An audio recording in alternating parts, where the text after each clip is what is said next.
एक समय की बात है, हजारों बौद्ध भिक्षु एक बौद्ध भिक्षु को घेर कर खड़े हुए थे। सभी बौद्ध भिक्षु यह इंतजार कर रहे थे कि वह एक बौद्ध भिक्षु जिस पर उन सभी की निगाहें टिकी हुई है, वो उनको क्या ज्ञान देकर जाना चाहते हैं। दरअसल वह बौद्ध भिक्षु उन सभी का गुरु था और वह अपनी मृत्यु के बेहद नजदीक था। वह अपनी आखिरी सांसें ले रहा था और इस वक्त जब वह गुरु अपने बेहद मृत्यु के करीब था तो उसके सभी शिष्य उसको घेर कर खड़े हुए थे। वे सभी उससे जानना चाहते थे कि जीवन का असल में सार क्या है, वह उन्हें क्या सीख देकर इस दुनिया से जाना चाहते हैं। तभी उस गुरु ने अपने सभी शिष्यों में से एक शिष्य को इशारे से अपने पास बुलाते हुए उसके कान में कहा कि अपने जीवन में कभी भी बिल्ली मत पालना, और यही कहते हुए वह अपना प्राण त्याग देते हैं।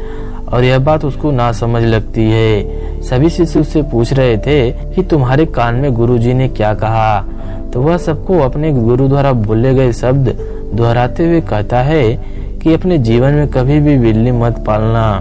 अब सभी भिक्षु विचार में पड़ गए, यह कैसी नासमझी भरी बात है। जीवन में भला बिल्ली कौन पालता है और जीवन के ज्ञान का बिल्ली से भला क्या तात्पर्य है। इस बात का मतलब कोई भी नहीं समझ पा रहा था, लेकिन उन्हें यह भी पता था कि यह बात व्यर्थ नहीं हो सकती, क्योंकि उनके गुरु ने यह बात बोली थी। और इसी बात का रहस्य जानने के लिए उन सभी शिष्यों ने उनके पुराने मित्र के पास उनकी समस्या को लेकर पहुंचते हैं और उस समस्या का मतलब जानने के लिए वह हर संभव प्रयास करना चाहते थे। इसीलिए वह उस गुरु के दोस्त के पास वह जंगल के रास्तों से पहुंच जाते हैं उसके आश्रम तक। वह उनके गुरु द्वारा कही हुई बात उनसे जाकर पूछते हैं कि इस बात का भला क्या मतलब है कि जीवन में कभी भी बिल्ली मत पालना। यह बात सुनकर उस बौद्ध गुरु ने मुस्कुराने लगा और कहा कि यह बात बड़ी ही गहरी है। दरअसल यह बात उसी बौद्ध भिक्षु के जीवन से जुड़ी हुई है। बहुत समय पहले की बात है,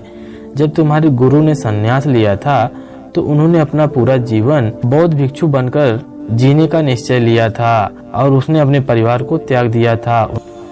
उनका भरा पूरा परिवार था, पत्नी थी, बच्चे थे, माँ बाप थे, लेकिन उनके मन में तीव्र इच्छा उठी और उन्होंने सत्य को जानने के लिए अपने परिवार को छोड़कर संन्यास ले लिया।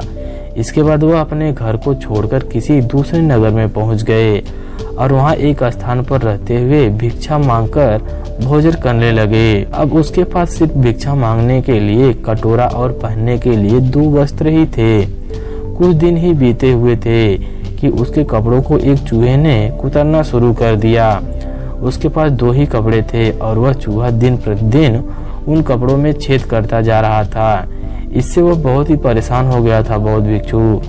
उसने सोचा कि कुछ हल तो इसका मुझे निकालना ही पड़ेगा, नहीं तो यह चूहा हमारे दोनों कपड़ों को कुतर डालेगा। और यही सोचकर उसने कुछ लोगों से इसका हल जानना चाहा। तो कुछ लोगों ने बताया कि चूहे को दूर भगाना है तो तुम बिल्ली पाल लो। बिल्ली होगी तो चूहे नहीं होंगे, अगर चूहे नहीं होंगे तुम्हारे कपड़े भी नहीं फटेंगे। तुम एक बिल्ली पाल लो। और यही सोचकर उसने एक बिल्ली पाल ली। अब बिल्ली ने तो चूहे को खत्म कर दिया, लेकिन बिल्ली को पालने के लिए दूध की आवश्यकता होती थी। जब वह बौद्ध भिक्षु भिक्षा मांगने के लिए जाता तो साथ में लोगों से भिक्षा में दूध भी मांगता और कुछ दिन तक वह अपनी बिल्ली को ऐसे ही दूध पिलाता रहा। लेकिन कुछ दिन बाद लोगों ने उसे एक राय दी कि भिक्षा में दूध मांगना अच्छी बात नहीं होती। तुम एक क्यों ना काम करते, तुम एक गाय पाल लो। अगर तुम गाय पालोगे तो उससे तुम्हारी बिल्ली का भी पेट भर जाएगा और तुम्हारे लिए भी दूध की कुछ व्यवस्था हो जाएगी। और यही कहकर उस नगर के कुछ लोगों ने उसके घर पर एक गाय लाकर बांध दी। भिक्षु को भी लगा कि हाँ यह सही रहेगा, बिल्ली को भी दूध पिला दूंगा, बदले में मुझे भी कुछ दूध मिल जाएगा। और ऐसे करते करते उसका फिर से जीवन चलने लगा। कुछ दिनों के बाद उसे यह एहसास होता है कि उस गाय की देखभाल के लिए चारा की जरूरत होती है और वह भिक्षा मांगने के लिए बाहर चला जाता है। अब गाय की देखरेख कौन करता, और यह समस्या उसके लिए बहुत बड़ी होती आ रही थी। न कुछ हल जल्द से जल्द उसको निकालना था और इसीलिए उसने लोगों से फिर पूछना शुरू कर दिया कि मुझे क्या करना चाहिए। फिर लोगों ने बताया कि गांव में एक विधवा औरत है, उसके पास वैसे तो कुछ काम नहीं रहता, वह तुम्हारी गाय का ध्यान रखेगी, बदले में तुम्हारा भी ध्यान रखेगी। तुम बस उसे रहने के लिए कुछ जगह अपने पास दे दो और वह तुम्हारे सारे काम खुद ही कर दिया करेगी। इसी उम्मीद से उस भिक्षु ने अपने घर पर एक विधवा को रख लिया। वह अब बेफिक्र होकर भिक्षा मांगता, अपने ध्यान साधनाएं करता और दूसरी तरफ वह विधवा स्त्री उसकी गाय का ध्यान रखती, उसके लिए चारा लाती, उसका दूध निकालती और साथ में उस घर की सफाई भी कर दिया करती थी। वह विधवा औरत देखने में काफी सुंदर थी और कुछ ही दिनों में साथ रहते हुए उस बौद्ध भिक्षु और विधवा स्त्री में प्रेम हो गया। और प्रेम होना जाहिर था क्योंकि दोनों एक ही साथ रहते थे और दोनों का व्यक्तित्व बहुत ही आकर्षक था। जहाँ पर बौद्ध भिक्षु जवान था और वहीं पर विधवा स्त्री अपनी खूबसूरती की वजह से चार चांद लगा रही थी और इसी तरह से उनके बीच प्रेम बढ़ता गया। और इसी तरीके से उनका प्रेम करते हुए जब कुछ दिन बीत जाते हैं तो वह विधवा स्त्री गर्भवती हो जाती है और उसके पेट में उस भिक्षु का बच्चा पलने लगता है। अब उस बौद्ध भिक्षु के पास उस विधवा स्त्री से शादी करने के अलावा और कोई रास्ता ही नहीं था। उसने लाख उपाय खोजे पर उसे एक उपाय भी नहीं सूझता है। ना तो वह उस बच्चे का गर्भपात करा सकता था क्योंकि वह हिंसा होती अगर वह करवाता ऐसा तो, और न ही वह इस दशा में उस विधवा स्त्री को अकेला छोड़ सकता था क्योंकि सबकी जिम्मेदारी उसी के कंधों पर थी और इसीलिए उस बौद्ध भिक्षु को उस विधवा स्त्री से शादी करनी पड़ती है। वो लौटकर वहीं पर पहुंच चुका था जहां से उसने अपने जीवन की शुरुआत की थी। इसका मतलब यह है कि उसने अपने परिवार को त्याग कर ही तो सत्य की खोज करने के लिए निकला था और वह सत्य को खोजते खोजते एक ऐसे पड़ाव पर पहुंच गया था कि अब वह घूमकर फिर से उसी बिंदु पर पहुंच गया था। एक जगह से निकलकर घूमते घूमते वह फिर से उसी जगह पर आकर खड़ा हो गया था।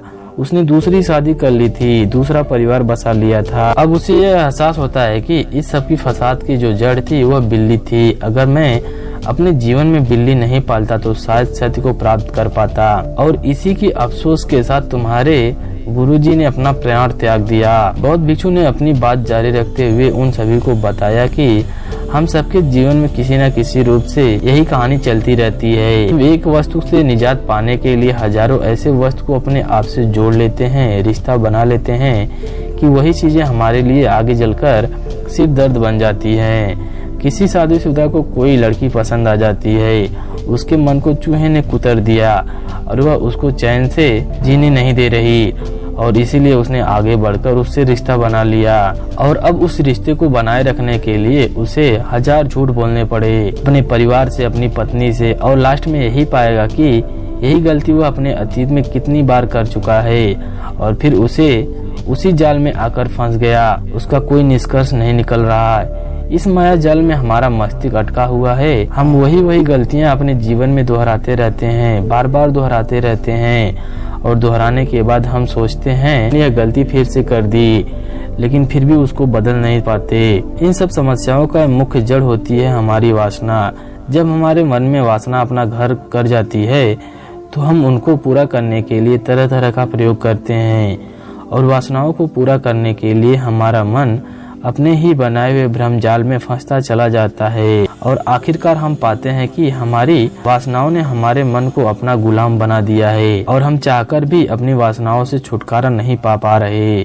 और इस समस्या का हल ढूंढने के लिए हमें समझना होगा कि हमारे मन में वासना किस तरह से पनपती है। अगर हमें यह समझ में आ जाता है कि हमारे मन की वासनाओं के अधीन किस प्रकार होता है तो हम यह भी समझ पाएंगे कि इन वासनाओं से अपने आप को कैसे बचाया जा सकता है। दरअसल कोई भी भौतिक सुख जो आपके दुख को भुलाने में आपकी थोड़ी सी भी मदद कर देता है, कुछ देर के लिए आपको सुख की अनुभूति कराता है, वही आपकी वासना बन जाती है। आप परेशान हैं, आप दुखी हैं, चाहे किसी भी कारण से हो, और उसी वक्त आपको किसी ने शराब पिला दी, कोई नशा करा दिया और आपको लगा कि मैं तो अपना दुख बिल्कुल भूल गया था, मुझे तो बहुत ही आनंद आ रहा था। और जब यह ख्याल पनपता है तो अपनी वासना बन जाती है और धीरे धीरे आप अपनी वासना के गुलाम हो जाते हो। आपको भी नहीं पता चलता, जिस प्रकार उस बौद्ध भिक्षु को नहीं पता चला कि समय बीतते बीतते कैसे वो वही बिंदु पर आकर खड़ा हो गया जहाँ से उसने शुरुआत की थी। याद रहे, कोई भी वासना हमारे दुख से हमें छुटकारा नहीं दिला सकती, चाहे वह हमें भौतिक दुखों से दूर क्यों न ले जाए, लेकिन हमें उससे छुटकारा नहीं दिला सकती।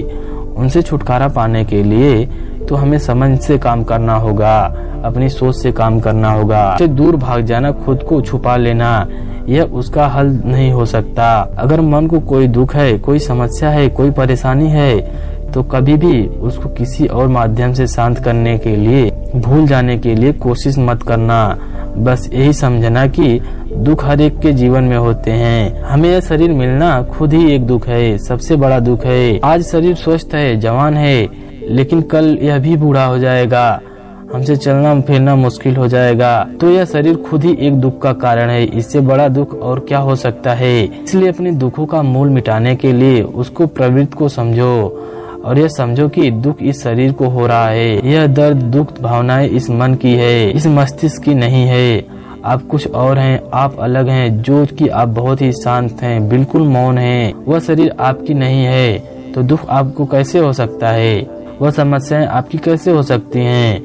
और जब आप इस बात का एहसास अपने मन के अंदर भरने लगते हैं कि आप शरीर नहीं हैं, आप मन नहीं हैं, तब आप अपनी बहुत सी समस्याओं से, बहुत सी उलझनों से तुरंत मुक्ति पा सकते हैं। लेकिन इसके लिए प्रतिपल हमें यह याद रखना होगा कि हम शरीर नहीं हैं। अगर चोट पहुंच रही है, कहीं दर्द हो रहा है, तो हमें यह समझना होगा कि यह दर्द शरीर को हो रहा है, यह चोट शरीर को हो रही है या फिर मन को हो रही है, मुझे नहीं हो रही है। और तभी आप अपने शरीर में और अपने आप में भेद कर पाएंगे। तब आप अपने आप को दो हिस्सों में बांट कर देख पाएंगे कि जिसे दुख मिल रहा है वह शरीर है।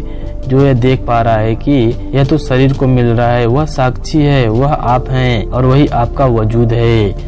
उसे कोई भी फर्क नहीं पड़ता, वह केवल देखने के लिए है। और इसी तरीके से यह शरीर मिट जाएगी, लेकिन वह साक्षी भाव, साक्षी नजर कभी भी नहीं मिटेगी। आपकी वासना एक आपको दुख ही दे सकती है, आपको दुख के दलदल में ढकेल सकती है, आपको पता ही नहीं चलेगा और आप बाद में खुद को कोसोगे। हमारे द्वारा सुनाई गई आपको कहानी कैसी लगी, कमेंट सेक्शन में जरूर बताइए।